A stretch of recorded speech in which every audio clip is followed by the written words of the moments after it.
Monday, July 26th. Last week, work started early in the Mikasa outdoor space. A crew and a cat were cleaning up. 6 benches sit quietly watching next to the Mikasa dining room. Little Cat makes repeated trips back and forth to clean up all the construction trash in the Mikasa area. Below my balcony, the early morning quiet is broken by the chug-a-chug-a-chug of a trencher getting ready to lay irrigation pipes. Skytrack delivers more boxes to be installed in the AL building. After pipes have been installed in the trench, then they lay in a couple different colors of wires for the controllers. Finally, Little Cat covers up the trench and pats it down like they almost weren't even there.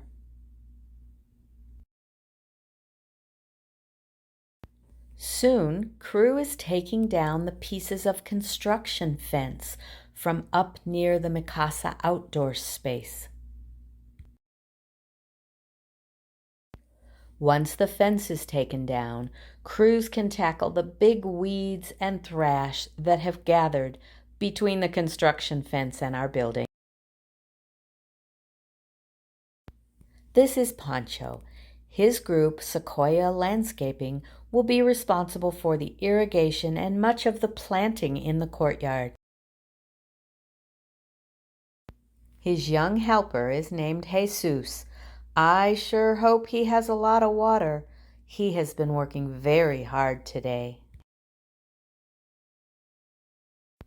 I also hope he's not claustrophobic. That's not a very big space he's working in.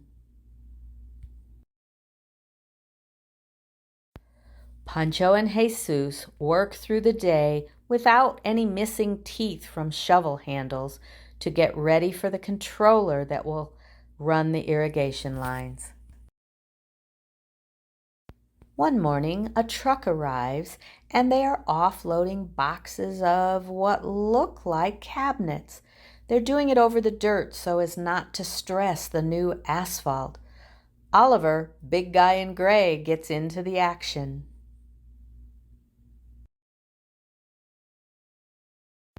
Then Oliver the foreman gets in the big Skytrack and lifts this load up onto the second floor of the assisted living building.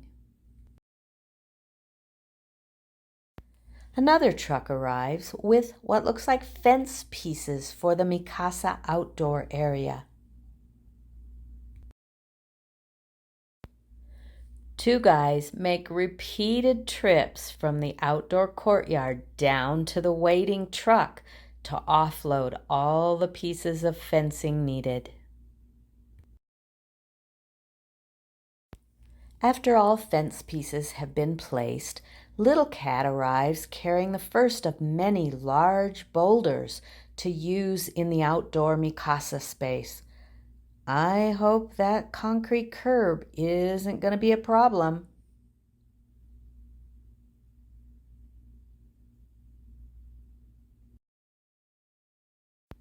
After many boulders are delivered, Little Cat finds it's harder to get out between the boulder and the metal posts and supports for the shade structure, but keeps trying.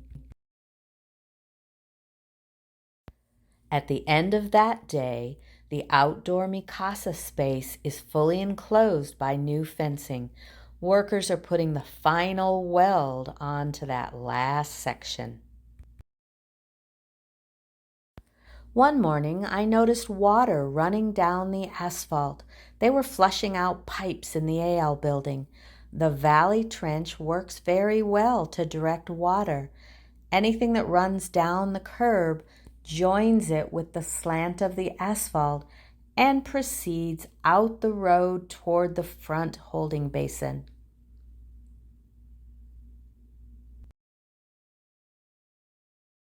On therapy day, both Kat and workers are at the far end of the demo. There's still a lot of dirt in there, which means they're still laying pipes.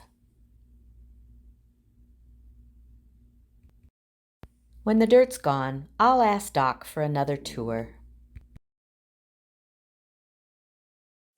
Finally, I was able to join Sherry Kinney, her nurses, and Todd Ditto to go with Oliver into the new AL building and check on the progress.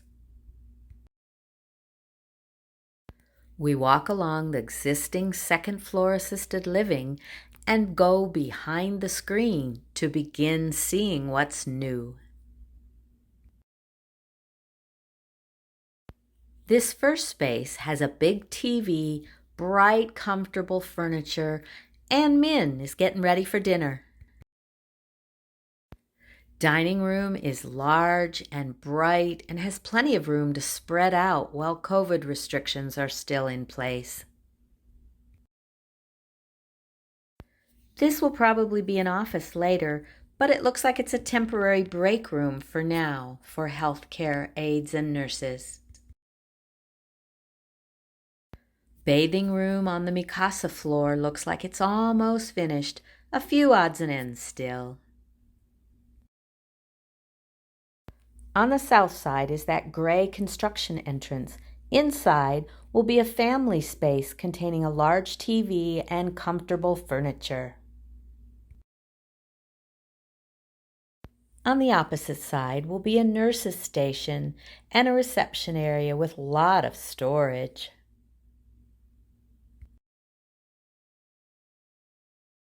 Bathrooms on this floor still have toilets in the boxes. Counters and sinks have been installed, and a sliding door really saves space.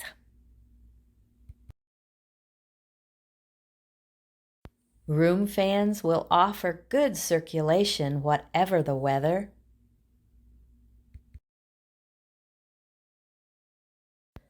Clothes closet and storage, plus the heating and air conditioning cubby, are mostly finished. While we were on the Mikasa level, I stepped outdoors and did a spin to see what it looked like from their perspective. I would really like to be on the lavender wing, but others might prefer pale, cool green, maybe more to their liking.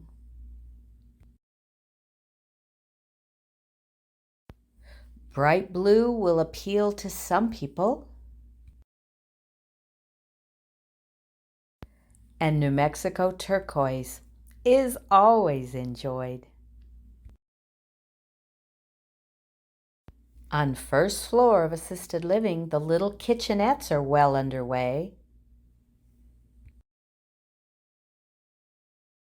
Closer look shows there are drawers for 4 of the options, and a small refrigerator will fit in the opening on the right. Plenty of room on the counter for a microwave. Elevator cars have been installed. They originate on the Mikasa level by the mailbox atrium and go to the top floor. In the stairwells, we notice emergency lighting bars and big windows for lots of natural light. On the second floor of assisted living, things are progressing, but they're not as far along as on the first floor. Kitchen cabinets have been placed in the room, but not installed on the walls yet.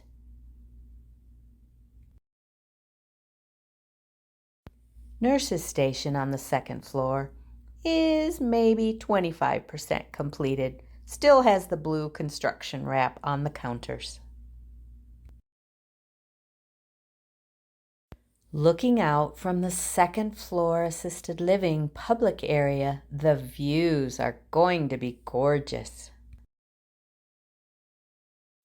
Trees, mountains, blue skies and puffy clouds. It'll be nice to sit there and watch the weather change. Back outside, Sharon Byington is in her gardening angel mode.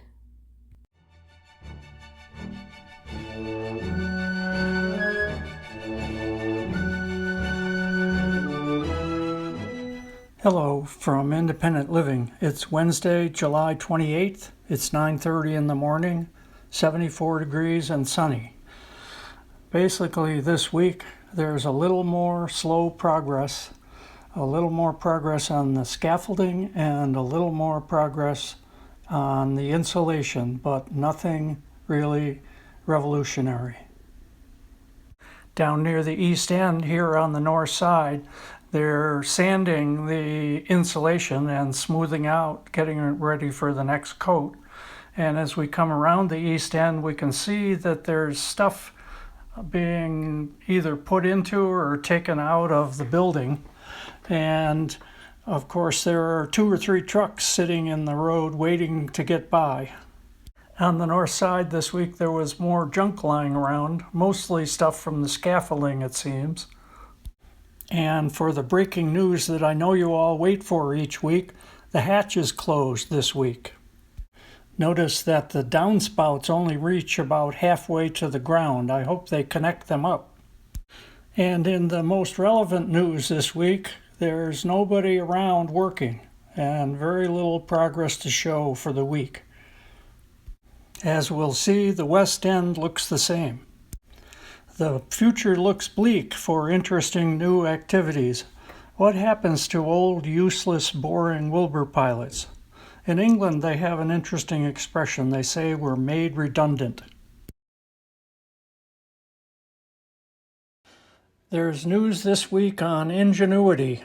Good old Ginny has successfully flown her flight number 10. As you may recall, Ingenuity is following and sometimes leading Perseverance in the Jezero crater on Mars. Here is the planned itinerary for the explorers. Here is a picture showing more detail of the first 9 flights of Ingenuity. As you can see, successive flights are more and more adventurous. Each successive flight has expanded the flight envelope, going higher and farther each time. The 10th flight was 12-meter altitude and over 700 meter in distance, way off the top right corner of the graph. The purpose of the 10th flight was to explore the raised ridges area for possible future visit by Perseverance. NASA scientists think this area has good potential for signs of former life on Mars. This picture shows the flight path for flight number 10, the most complicated mission yet. This plan looks very much like and has about the same complexity and distance of a typical Wilbur mission. There's no baseball this week, but I hope you're all watching the Olympics. How many sports can you count where spin is important? For us, we're going to spin over to assisted living. Here at Assisted Living, we can see that they've poured a concrete catch basin around that green pipe that drains all the downspouts, and they've also poured concrete light pole bases along this side. There are a couple of landscaping rocks sitting there ready to be used, and they're digging at the bottom of the building there. I don't know what for. Look over on the Lagrima sidewalk. There's a pair of geeky gawkers there. I can call them that because I'm a member of the club. Looking up toward door 8, we can see there's a big pile of retaining wall bricks sitting there ready for use. I don't think they need to be used right around here, but maybe down at the west end of the building. As usual, we can say that the lobby area looks about the same as last week, and with that comment, we can jump over to the back side. Because of the very bright sun today, everything of interest here is in really deep shadow and difficult to see. Coming up here, we'll see the footings that they've poured for a new retaining wall along the side of the building in that gap area. And at the end here, we'll swing around and get a look back up into the courtyard. But with the shadow, it's really tough to see what's going on. But finally, we again this week get our final last look up the roadway. Have a great week, everyone.